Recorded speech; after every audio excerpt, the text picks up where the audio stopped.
붉은 저녁에도 이렇게 나와주시는 형제 자매들께 다시 한번 감사 말씀드립니다. 이제 두 번째 시간이 이제 시작될 거고, 앞으로 8번 남았는데 너무 길게 하죠 제가? 네? 그래도 여러분들과 또 의미 깊은 시간들 보낼 수 있게 되는 것 같아서 너무 좋은 것 같고, 좀 시작 전에 그래도 담설어서 나누면서 좀 편안하게 좀 풀어가고, 그 다음에 저도 좀 긴장 좀 풀고, 너무 강의한다는 게 사람들 앞에서 맨날 긴장됩니다. 거기다 또 카메라 우렁증까지 있는데 카메라까지 저도 쳐다보고 있고, 예, 배가 더 긴장되는, 그래서 혀가 꼬이고 말이 꼬일까봐 참 두려운데, 또 그 안에서도 또 하나님께 지혜와 충청하면서 강의 나름대로 준비했는데, 또 오늘 여러분들과 뜻깊고 또 의미 깊은 시간 됐으면 좋겠다라는 생각이 듭니다. 요즘 이제 평일 미사 때도 점점 이제 신자분들 많이 더 조금씩 이제 늘어나 주시고 감사드리고, 주일 미사도 이제 많은 신자분들 함께 해주시고, 또 특별히 어제 또 레지오 행사 가셨는데 그때도 또 많은 분들 함께 해주셔서 너무 감사하고 은총 가득한 시간이었습니다. 그래서 앞으로도 지금 환자들이 계속 많이 발생하고, 그래서 더욱더 조심스러운 상황인데, 그 안에서도 이렇게 또 저렇게 함께 동참해 주시면서 우리 신앙 공동체가 활성될 수 있도록 많은 신자분들도 함께 해주셨으면 좋겠다라는 생각이 들고, 특별히 또 오늘 이제 사도행전 또 두 번째 시간 가지면서 보면은 오늘 주된 내용은 아마 이제 교회 공동체에 대한 형성, 교회 공동체가 어떻게, 이제 처음에는 그냥 예수님 제자들, 예수님을 따르는 무리들에서부터 이제 시작을 했다면, 이제 오늘은 이제 그 무리들이 이제 예수님이 승천하신 후에 어떻게 교회를 이루게 됐나, 공동체를 이루게 됐나, 이제 그 부분도 오늘 살펴볼 수 있는 시간이 될 것 같아요. 그래서 그러한 시간을 함께 시작했으면 좋겠다라고 합니다. 이제 시간이 딱 정시가 됐으니 이제 시작하겠습니다. 네, 시작기도 함께 마치겠습니다. 성부와 성자와 성령의 이름으로 아멘. 성경 안에서 우리를 친절히 만나주시는 아버지, 넘치는 성령의 빛으로 제 눈을 열어주소서.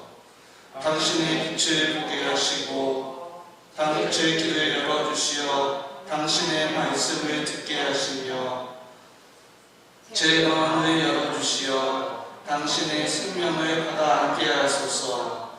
그리하여 말씀의 진리가 얼마나 넓고 높고 깊은지 깨달아 알고, 인간의 모든 지식을 초월한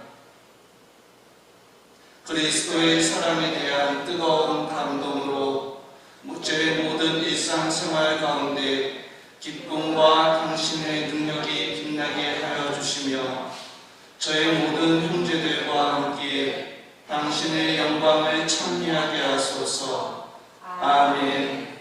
성부와 성자와 성령의 이름으로 아멘.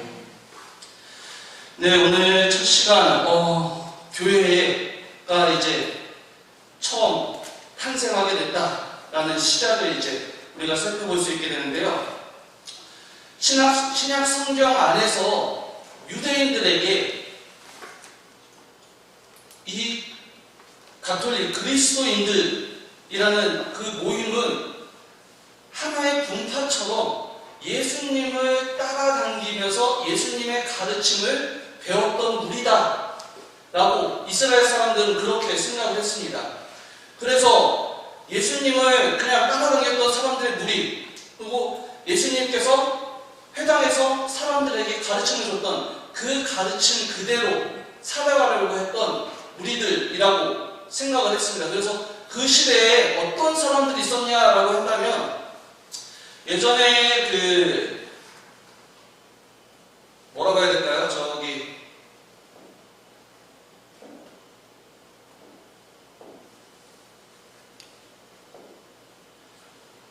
보면은 이스라엘 사람들에게 여러 가지 이제 파가 있었는데 뭐 에스네파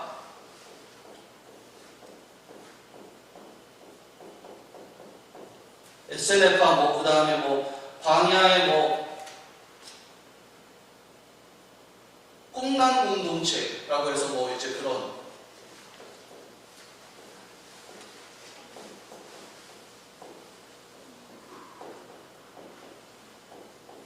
꿈난 공동체 등등 뭐 그렇게 있었고, 그다음에 세례자 요한이 뭐 이렇게 살았던 여러 가지 각각의 자기의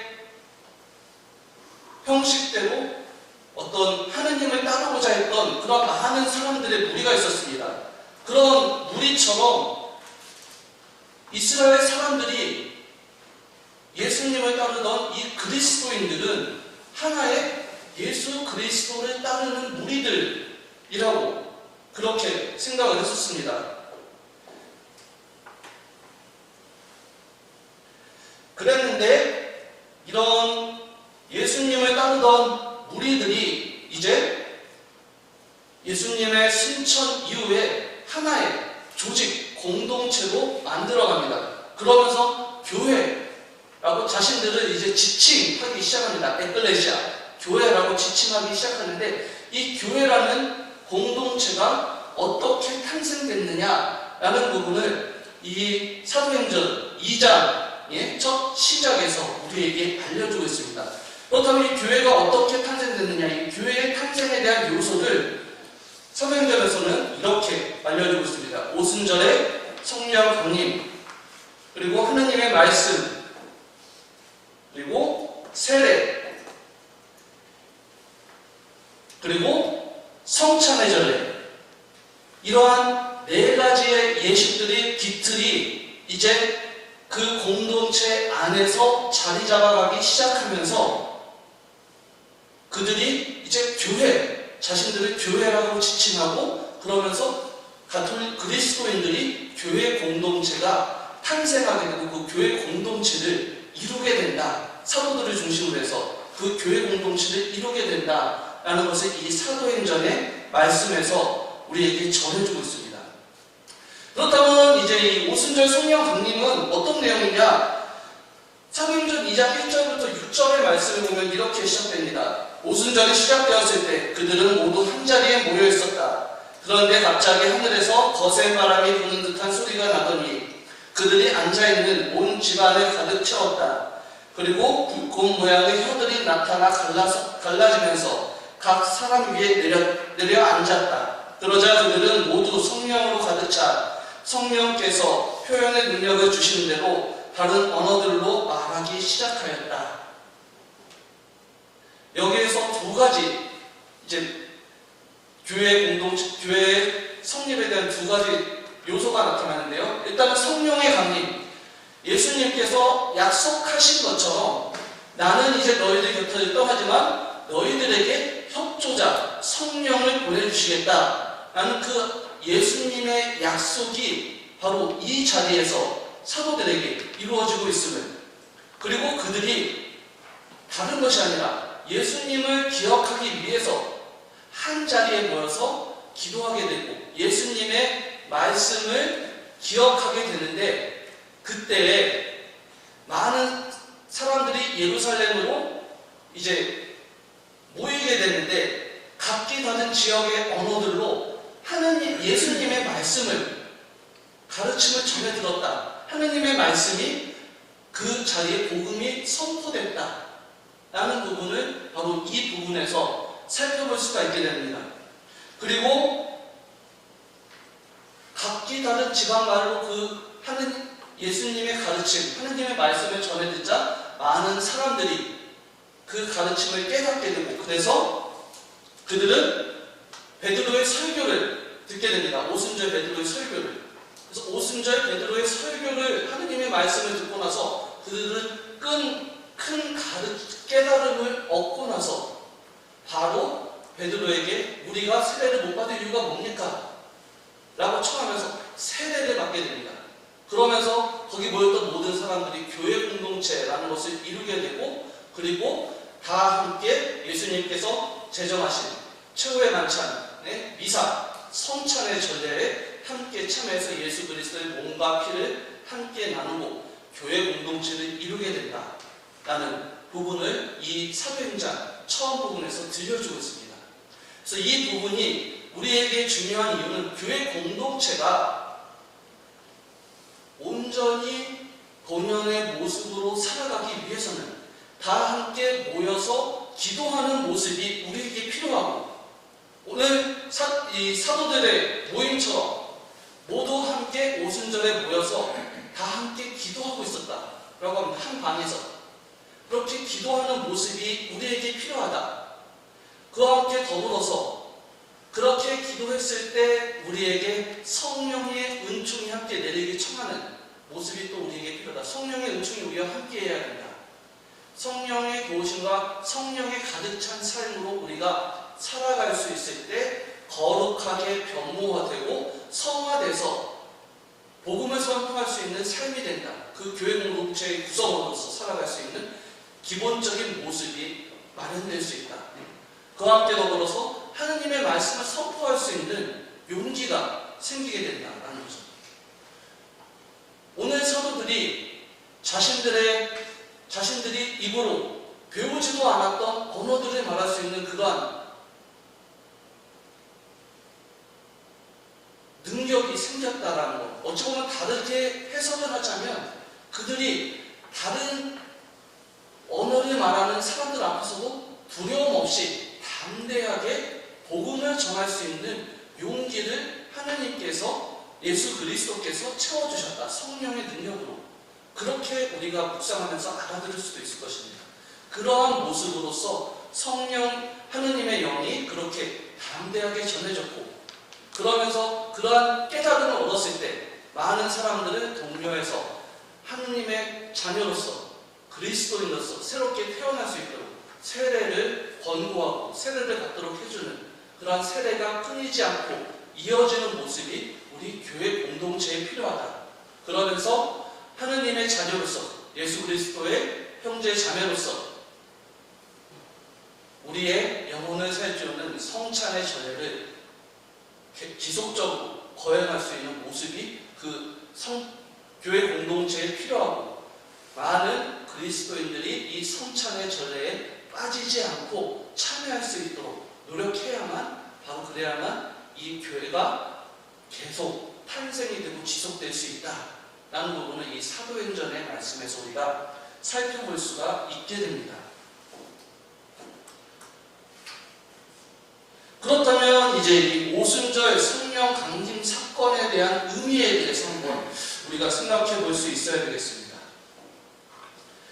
이 오순절이라고 했을 때 이스라엘에는 3대 축제가 있어요. 오늘 제가 오전에 미사 때 강론 때도 말씀드렸는데 3대 절기라는 것이 있습니다. 이스라엘의 이 3대 절기는 유대인들이 자신들이 이집트에서 해방되면서 나왔을 때 자신들이 기억하고 기념할 만한 사건들을 되새기도록 해주는 절기들을, 그러한 사건들을 기억하는 날들로서 말합니다. 그래서 먼저 첫 번째 과월절이라는 것이 있어요. 이 과월절은 이스라엘 백성들이 이집트를 탈출한 날을 떠올리면서 기념하고 경축하는 날입니다. 그래서 그날 하나님께 우리를 해방시켜 주심에 대해서 감사하면서, 그리고 마지막 이집트에서 10번째 재앙 마지들을 다쳤을 때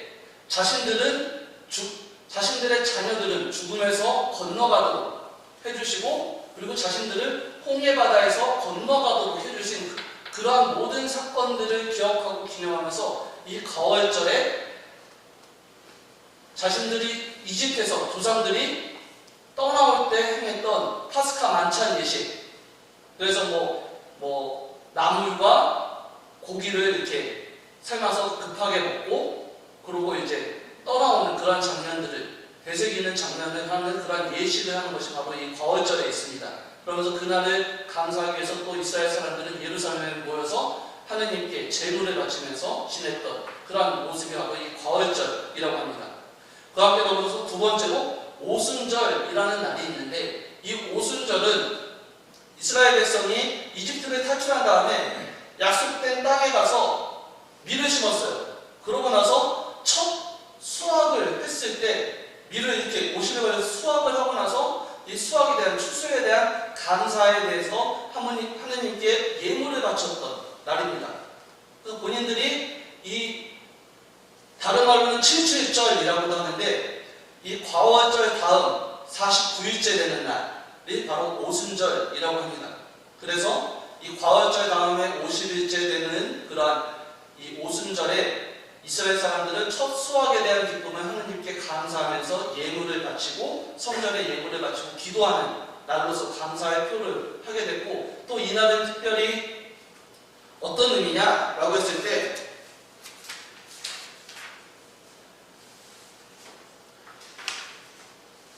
노아와 하느님이 계약을 맺으신 것에 대해서, 그러니까 노아를 되살려 주시겠다라고 계약을 맺으신 그러한 약속에 대해서 되새기는 날을 하고, 또 모세가 시나의 산에서 계약을 받은 것을 다시 한번 되새기는 날로서 그 의미들을 되새기고 있는 것입니다.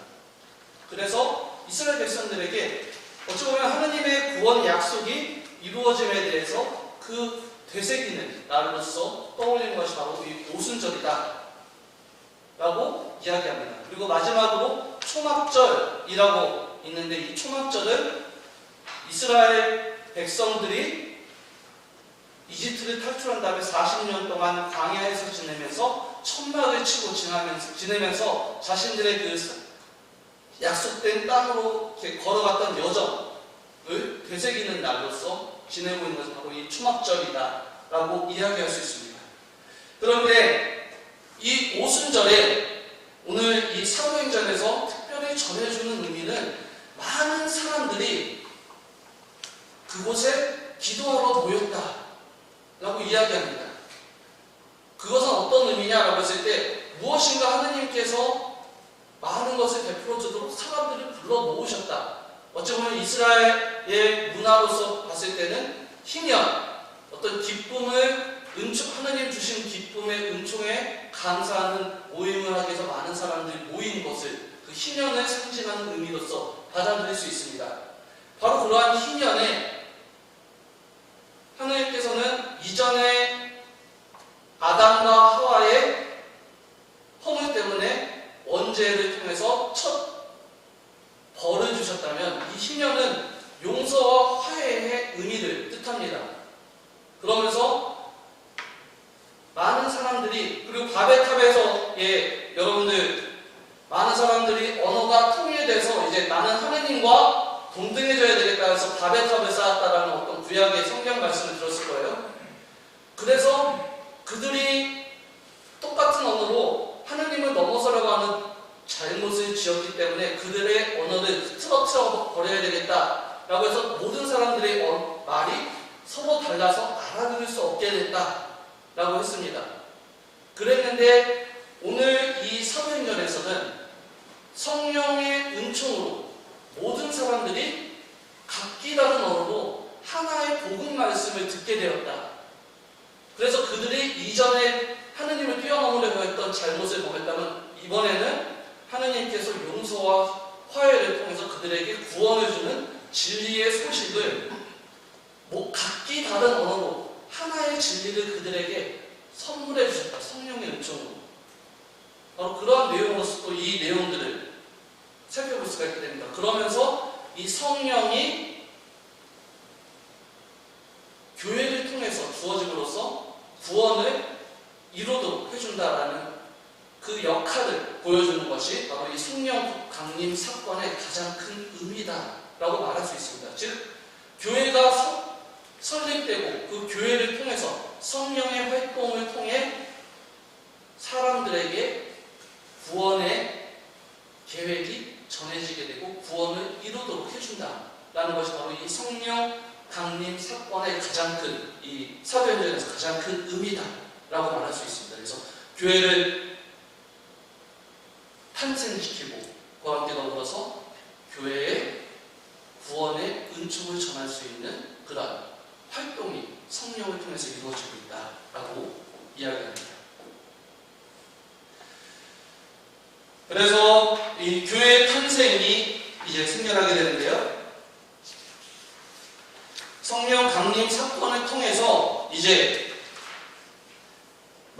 사람들이, 저마다 각기 다른 사람들이 그 지역에 모여있었는데 오순절 그 유명한 베드로의 설교를 듣게 됩니다. 베드로가 이제 11사도와 함께 일어나서 이렇게 14절부터 이렇게 얘기합니다. 여러분은 이 사실을 알아야 됩니다. 교재에는 나오지 않습니다. 제가 성경 말씀 읽고 있는 거라. 내 말을 귀담아 들으십시오. 이제 예언자들께서 통하여 말씀하신 것을 여러분들에게 들려줍니다. 라고 하면서 예수님을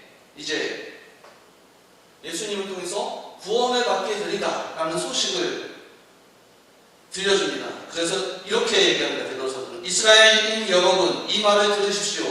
여러분도 알다시피 나자렛 사람 예수님은 하느님께서 여러 기적과 이적과 표징으로 여러분에게 확인해 주신 분이십니다. 하느님께서 그분을 통하여 여러분 가운데에서 그것들을 일으키셨습니다. 하느님께서 미리 정하신 계획과 예지에 따라 여러분에게 넘겨주신 그분은 여러분은 무법자들의 손을 빌어 십자가에 못 박아 죽였습니다. 그러나 하느님께서는 그분을 죽음의 고통에서 풀어 다시 살리셨습니다. 그분께서는 구름에 사로잡혀 계실 수가 없었던 것입니다. 그래서 다윗이 그분을 두고 이렇게 얘기합니다. 라고 하면서 구약에 있었던 예언부터 시작해서 예수님의 탄생에 대한 필요성, 구원의 계획, 하느님의 섭리를 우리에게 알려주시고 그것을 통해서 교회가 이제 이렇게 우리가 교회를 만들어가야 되는 데에서 중요성을 베드로 사도가 자신의 어떤 이제 설교를 통해서 사람들에게 설득하기 시작합니다. 그리고 베드로의 설교를 들은 많은 타 지역 사람들이 감동을 받아서 이제 첫 개종자들이 유대교에서 그리스도교로 개종한 첫 개종자들이 바로 이 오순절 성령 강림 사건을 통해 생겨나게 됩니다. 그리고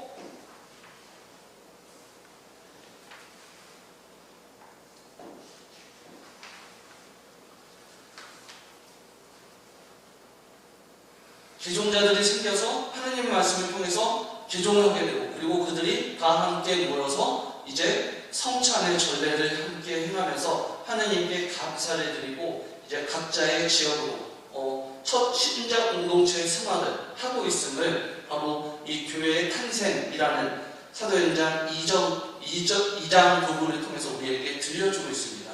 그래서 우리에게 필요한 이 교회 공동체 탄생의 가장 큰 목적들, 어찌 보면은 제가 말씀드린 것처럼 우리가 지금 사순 시기를 보내면서 우리 공동체에 모자란 부분이 있다면 우리가 그것을 챙기고 채워나가야 될 모습입니다. 바로 그래야만 우리 교회 공동체가 온전히 자리 잡을 수 있습니다. 그것이 무엇일까요? 먼저 첫 번째,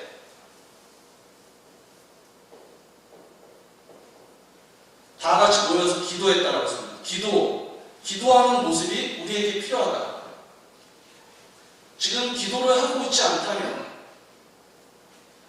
내 자신이 기도하는 시간이 없다면, 가족 간에 다 같이 모여서 기도하고 있는 모습이 없다면, 그렇다면 우리를 붙잡아주고 흔들리지 않도록 해줄 수 있는 그런 모든 모습의 기반이 틀어지고 무너질 수 있다라는 것입니다.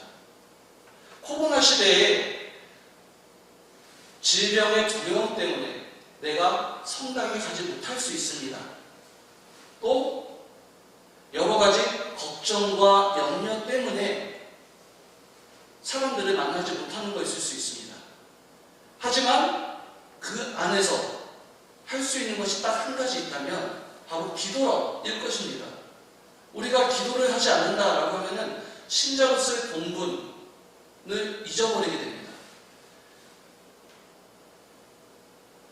사도들이 초대 그리스도 예수님을 따르던 그 무리들이 그 시대에 얼마나 두려움이 많았겠어요. 유대인들이 자신을 잡아서 죽이려고 눈에 불을 켜고 다녔다라고 사도행전에서 전해주고 있습니다. 그래서 그들은 두려움 때문에 골방에 모여서 문을 잠그고 서로 모여서 예수님에 대한 기억을 떠올리고 기도했다라고 종종 서간들에서 전해주고 있습니다. 그래서 성모님을 모시고 기도하거나 아니면 각기 이렇게 하거나 아니면 몇몇 사람들은 두려움 때문에 예수님에 대한 가르침에 떠나고 돌아섰던 사람들도 있었다라는 것을 전해주기도 합니다.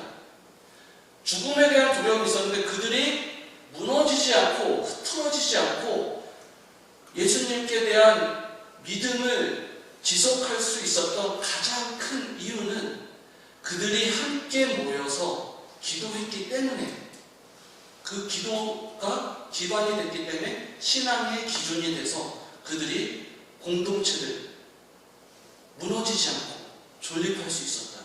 그렇기에 이제 위드 코로나 시대, 그리고 코로나를 넘어서는 앞으로의 시대에 우리 삼위일체 공동체에 있어서 가장 먼저 필요한 것은 기도하는 것이다. 기도하는 공동체가 되어야만 된다. 바로 그것이 우리 공동체에 필요한 가장 큰 첫 번째. 그러한 때 이 기도를 통해서 성령께서 우리와 함께 해주실 수 있다. 성령의 은총이 우리와 함께하도록 같이 섭리를 해서 성령을 통해서 우리가 성화되고 변화되어서 성령의 삶을 살아갈 수 있는 사람들이 되어야 된다. 그리고 이 성령이 함께 했을 때 이 두 번째로 우리에게 주어지는 가장 큰 것은 우리의 삶에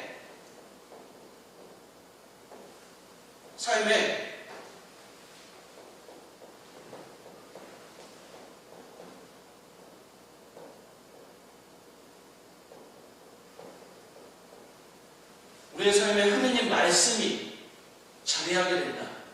즉 일상의 삶에서 내가 하느님의 말씀 안에 살아가야만 바로 교회 공동체의 삶을 잊지 않고 살아갈 수가 있다. 두려움이 많았던 그 사도들 시대에도 사도들이 신앙을 꾸준히 지킬 수 있었던 것은 바로 하느님의 말씀, 예수 그리스도의 말씀을 놓지 않고 지냈기 때문에 항상 그 말씀을 자신들의 집회에서 다시 한번 되새기고 이야기하면서 예수님의 가르침을 다시 한번 떠올리면서 그 말씀 안에서 같이 모임을 지속했기 때문에 교회가 흔들리지 않고 지금까지 쭉 이어질 수 있었다. 그리고 2000여 년이 지난 지금에도 우리 가톨릭 교회는 하느님의 말씀을 놓지 않고 계속 하느님의 말씀이 주는 의미가 우리에게 어떠한 것인지 되새기고 떠올리면서 그것을 계속 묵상하고 해석하고 공적으로 가르치고 되새기고 또 개별적으로 기도하면서 자신의 마음속에 다가온 것을 바라보면서 그렇게 해왔기 때문에 지금까지도 교회가 계속되고 있고 앞으로 주님께서 다시 오실 때까지 그 교회가 쭉 이어질 수 있다라고 자신 있게 말하지 못하지만 그럴 것이다 라고 교회에서는 그렇게 가르치고 이야기하고 있는 것입니다. 그렇기에 지금 여기 있는 우리들도 하느님의 말씀을 놓지 않고 가까이 하려고 노력하는 사람들이 되어야 된다. 그래야만 내가 교회의 구성원으로서 흔들리지 않고 자리할 수 있고 그 모습을 함께 만들어갈 수 있는 그런 구성원이 될 수 있다라는 것입니다. 그와 함께 더불어서 이게 이제 마지막 이거 세 번째, 네 번째는 통합해서 바라봐야 될 것입니다. 하느님의 자녀로서의 삶, 세례라는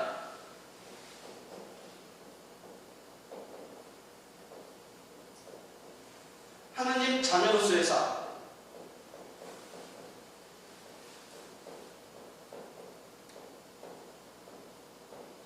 하느님 자녀로서의 삶을 세례로 태어나서 하느님 자녀로서의 삶을 지속하려고 하는 하느님 자녀라는 것을 내가 잊지 않고 살아가야 된다. 첫 개종자에서 나왔던 게 그들이 그냥 세례만 받고 끝난 것이 아니라 자신의 삶의 자리에 돌아가서도 내가 그리스도인이라는 것을 잊지 않고 살아갔다 라는 것을 나중에 다른 사람들을 통해서 각각의 교육, 이제 이 사도행전의 어떤 구조가 예루살렘에서부터 시작해서 온 세상으로 퍼져나간다라는 어떤 구조를 가지고 있다라고 말씀드렸잖아요. 그런 것처럼 오늘 첫 개종자들이 각각의 삶으로 돌아가서 그들이 본인이 그리스도인이 세례만 받았다라고 그냥 잊고 지내는 것이 아니라 자신의 삶의 자리에서도 그 삶을 꾸준히 지속해 나아갔다 라는 모습이 바로 다른 서간들을 통해서 신약 성경에서 우리에게 전해주고 있는 내용입니다. 그리고 사도행전에서도 그렇게 밝혀주고 있고 바로 그러한 모습이 지금의 우리의 삶의 자리에서도 필요하다. 우리 각자가 성당에 갈 때만, 미사 드릴 때만, 영성체 할 때만, 밥 먹을 때, 식사 기도할 때만, 그러한 때만 그리스도인이 아니라 하느님의 자녀가 아니라 각자의 삶의 자리에서도 어떠한 방식으로 내가 하느님의 자녀로 살아갈 것인가 라는 그러한 고민으로 충실히 노력할 수 있을 때 바로 그러한 때 교회의 지속된 모습을 만들어갈 수 있는 교회 구성원, 공동체원이 될 수 있다라는 것이 바로 이 세례, 성사의 세례에 대한 의미, 사도행전이 주는 교회 탄생의 의미에서 우리에게 주는 의미이지 않을까라는 생각을 합니다. 그리고 마지막으로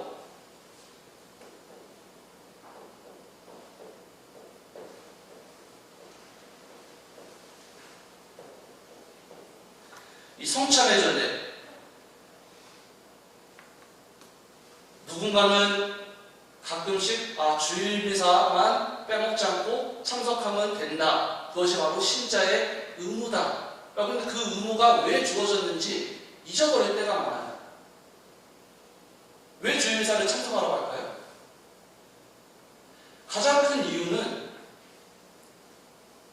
사람이 생명을 이어가기 위해서는 밥을 먹어야 되겠죠.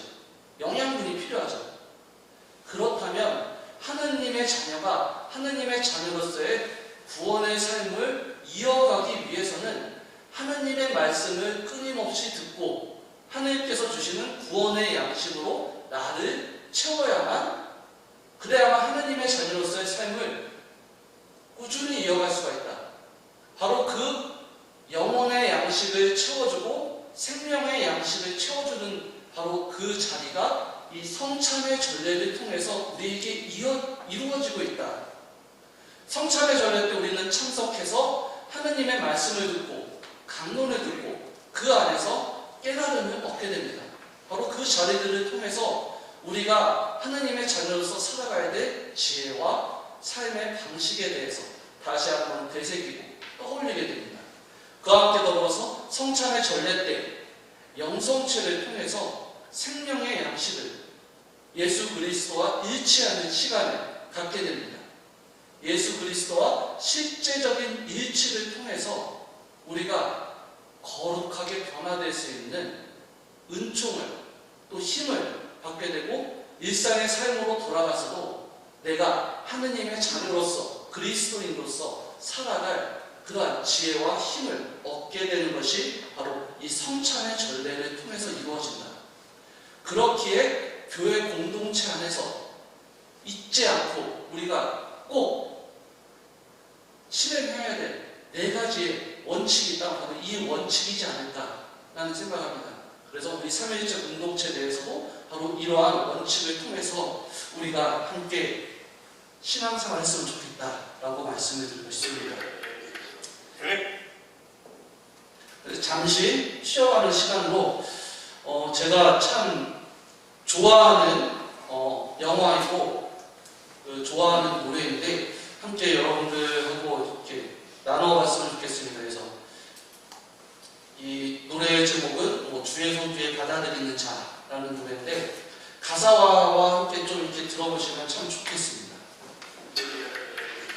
Christe eleison. Führige eleison. Und nun wollen wir das Lob des Herrn singen. Gemeinsam das Lied 1257. An 296.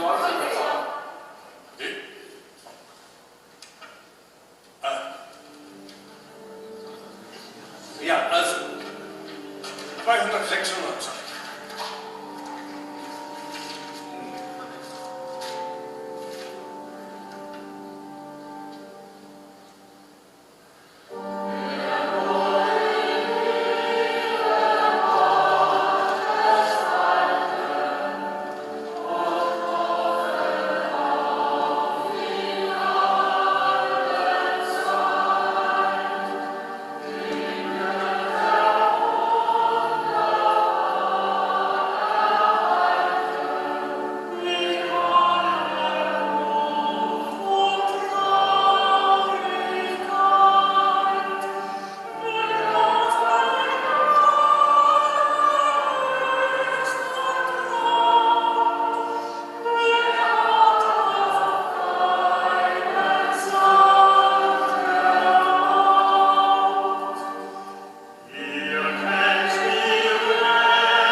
참 감명 깊은 노래인데 제가 이 노래를 들려드린 이유는 어찌 보면은 우리가 하느님의 말씀과 하느님의 손길을 잊지 않고 지내게 되면 뭐 노래만 해서 전 천국을 맛보게 되고 그러면서 신과 함께 그 길을 걸어갈 수 있게 되는 모습, 어찌 보면 그게 바로 교회 공동체의 숙명이며 사명이지 않을까라는 생각을 합니다. 그래서 그러한 모습으로 어찌 보면 오늘 이 사도행전 2장의 말씀에서처럼 우리가 어떤 기도 안에서 그리고 성령의 어떤 이끌음 안에서 그리고 하느님의 말씀을 전하면서 하느님의 말씀 안에 머무르면서 그리고 하느님의 자녀로서의 삶을 지속해가고 하느님의 양식으로 일치를 이루어갈 때 바로 그 모습이 이루어지지 않을까라는 생각을 합니다.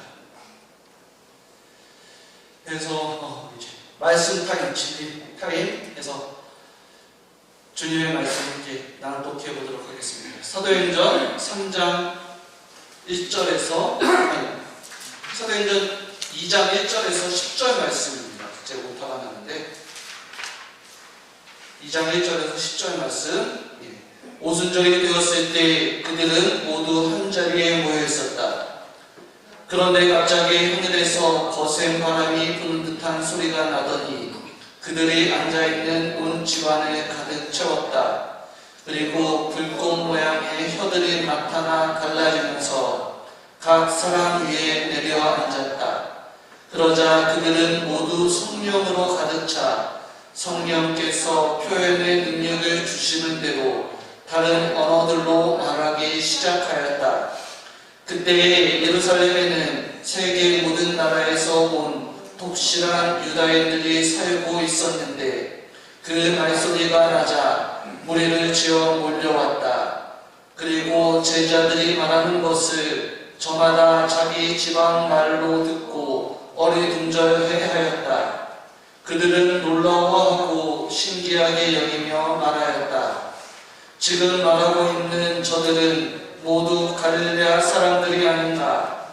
그런데 우리가 저마다 자기가 태어난 지방 말로 듣고 있으니 어찌된 일인가? 파르티아 사람, 메디아 사람, 엘람 사람, 또 메소포타미아와 유다와 카파도키아와 폰토스와 아시아 주변, 프리기아와 팜필리아와 이집트 주민, 키레네 부근 리비아의 여러 지방 주민, 여기에 머무르는 로마인 등등 해서 많은 사람들이 그 지방의 말로 들었다라고 오늘 이 복음 말씀 전해주고 이 이야기를 사도행전에서 전해주고 있습니다. 그래서 오늘 이 사도행전의 말씀을 들으면서 우리가 생각해 볼 수 있는 이 바를 함께 좀 잠시 나눴으면 좋겠다라고 해서 주여 오소서 마라나타라는 생각으로서 함께 좀 잠시 머물러서 자기가 오늘 이 사도행전의 이 말씀들 하면서 내 마음속에 다가왔던 어떤 이 사도들의 모습과 초기 교회 공동체 탄생의 모습에서 나는 지금 나의 모습에서 어떤 느낌이 있는가, 주님께서 나에게 지금 어떤 느낌으로 다가오시는가, 짧게 교재에다 그냥 한마디씩 이렇게 적어보시면 좋겠어요. 제가 오늘 적으시는 동안에 제가 오늘 이 말씀, 이 강의를 준비하면서 느꼈던 것 중에 하나는 어찌 보면은 저도 알고 있으면서도 놓쳤던 부분, 챙기지 못했던 부분, 그것이 무엇이냐 했을 때 오늘 이 강의 안에서 제일 제 마음에 치부로 찔리는 것은 기도라고 생각했습니다. 강론을 준비하면서 평소에 기도, 말씀에 어쩔 수 없이 말씀에 가까이 하게 되고 계속 매주 복음 말씀을 읽게 되고 그러면서 말씀에 가까이 한다고 하는데 그 말씀을 정말로 기계적으로만, 형식적으로만 다가가면서 기도로서 다가오지 못한 모습이 많지 않았을까. 그리고 내가 정해진 때에 바쳐야 될 기도를 바치면서도 그것을 하느님의 말씀으로서, 제가 바치는 선물들 대부분이 다 성경 말씀을 읽어오고 있습니다. 시편 기도, 그런 모든 시편 기도가 복음과 어떤 그런 성경 말씀으로 다 들어가 있는데 그 기도를 나는 기계적으로만, 형식적으로만 바치고 있지 않는가. 그래서 주님께서 나에게 오시는 모습을 저는 기도에서 제대로 다가가지 못하고 있었다. 교회 공동체 구성원으로서 기도를, 하느님의 말씀을, 어찌 보면 그 기도한다는 마음에 내가 오히려 빠지지 못했다라는 생각이 많이 들었습니다. 그래서 그런 모습에서 많이 성찰하게 됐는데, 여러분들 각자로 오늘 이 강의 통해서 마음속에서 느껴지는 점들, 내 자신이 오늘 이런 점이 오늘 강의를 들으면서 또 이 사도행전 말씀을 들으면서 이런 점들이 느껴졌다라고 하면은 내 교재에다 적어놔보고 나중에 또 이제 교재 한번, 강의 한번 되새겨보면서 떠올려보면서 이렇게 또 이 적은 내용들을 살펴보셨을 때 여러분들 각자에게 또 다른 느낌으로서 다가오실 것 같아요. 그리고 앞으로 또 신앙생활 될 때 그것이 타산지성이 되고 또 나에게 도움이 될 수 있는 역할이 되지 않을까. 그런 모습에서 함께 살펴보시기 바랍니다. 네, 이제 강의를 마무리하겠습니다. 그래서 오늘 우리 자신들이 살펴봤던 이 교회 탄생에서 이 교회를 탄생하게 해준 이 4가지 기준들, 틀들, 이것을 또 여러분들 각자도 여러분의 삶의 자리에서 목표로 삼아서 그것을 잊지 않고 생활하시면서 앞으로 또 그런 모습으로 우리 교회 우리 3.1절 공동체가 발전할 수 있도록 하셨으면 좋겠습니다. 네, 마치기로 하겠습니다. 성부와 성자와 성령의 이름으로 아멘. 주님, 천상의 지혜를 제게 내려주시어 모든 것 위에 당신을 만나게 해 주시며 당신께만 맡드리고 사랑하게 해 주시며 그 외의 것은 당신 지혜가 배정하는 그대로 알아보게 해 주소서. 아첨하는 자를 지혜롭게 피하고 거스르는 자를 인내로 참게 해 주소서. 모든 바람과 같은 말에 흔들리지 않고 약하게 아첨하는 자에게 귀를 기울이지 않는 큰 지혜를 주소서. 그렇게 한다면 제가 시작한 길을 무사히 갈 수 있을 것입니다. 아멘. 성부와 성자와 성령의 이름으로 아멘. 오늘 함께 해주신 분들 다시 한번 감사드리고 집에서도 함께 해주시는 많은 신자 여러분들께 다시 한번 감사드립니다. 좋은 저녁 되시기 바랍니다. 감사합니다.